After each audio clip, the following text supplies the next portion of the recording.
Today, I want to share a profound lesson about our beloved Prophet, peace be upon him, and our connection to him. At first, it might seem like I'm veering off topic, but by the end, I hope you'll see how it all ties together. This is one of the most moving lessons I've encountered in the Quran, and I pray I can convey its beauty and power.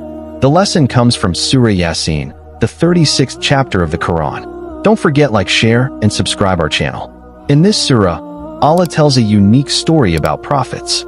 Usually, Allah sends one prophet to a town, but here, he sent two messengers, and the people rejected both. So, Allah reinforced them with a third. This nation was exceptional, receiving the message from three messengers at once. Yet, their response was to call the messengers a curse and threaten to stone or torture them if they didn't stop preaching. To give context, consider Musa, peace be upon him, who faced one of the Quran's greatest villains, Pharaoh, and sought help from Harun.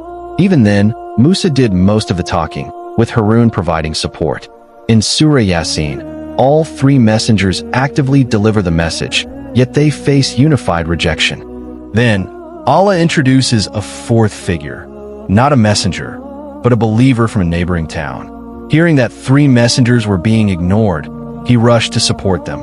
Remarkably, in the Quran, this believer's speech is longer than the combined words of the three messengers.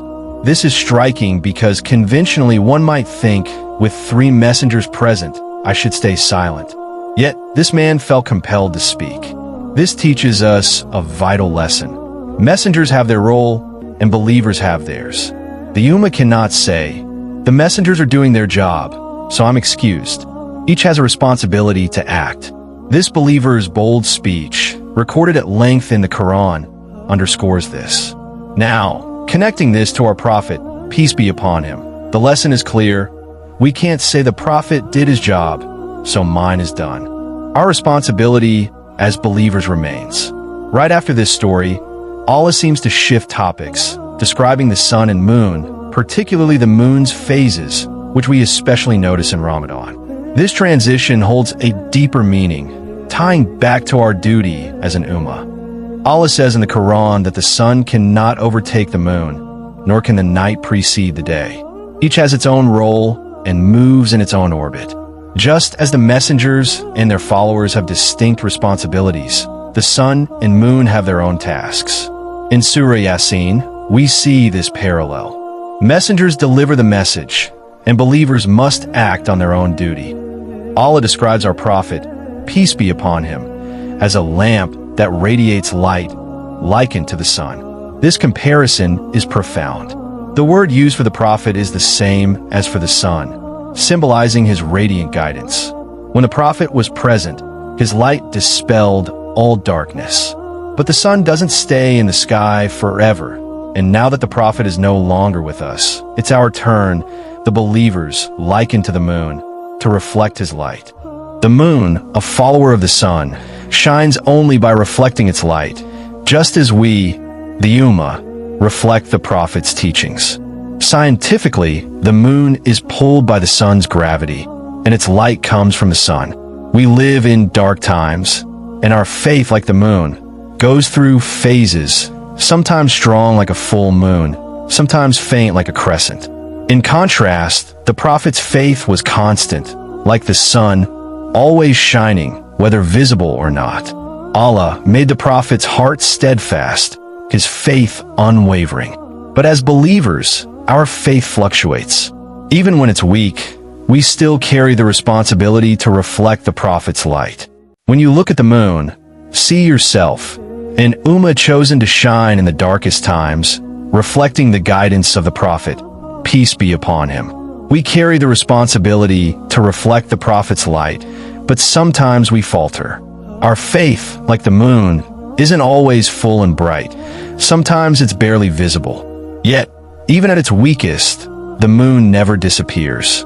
Allah has decreed that when the moon is at its dimmest, it begins to rise again.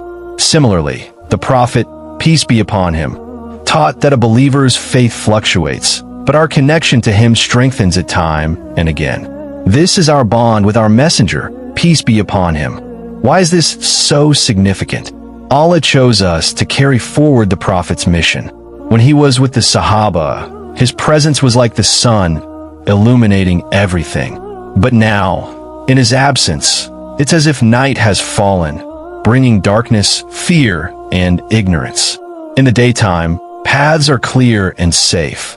At night, they're treacherous and confusing. Allah chose this ummah to be the moon, the sole source of light in dark times, guiding others with hope and a glimpse of the Prophet's teachings. This is our purpose. In the future, we'll explore another powerful ayah where Allah himself sends blessings on the Prophet, peace be upon him, tying directly to this lesson. For now, reflect on this. Every sign from Allah, the sun, moon, wind, trees, carries a lesson. A believer will never see the sun or moon the same way again.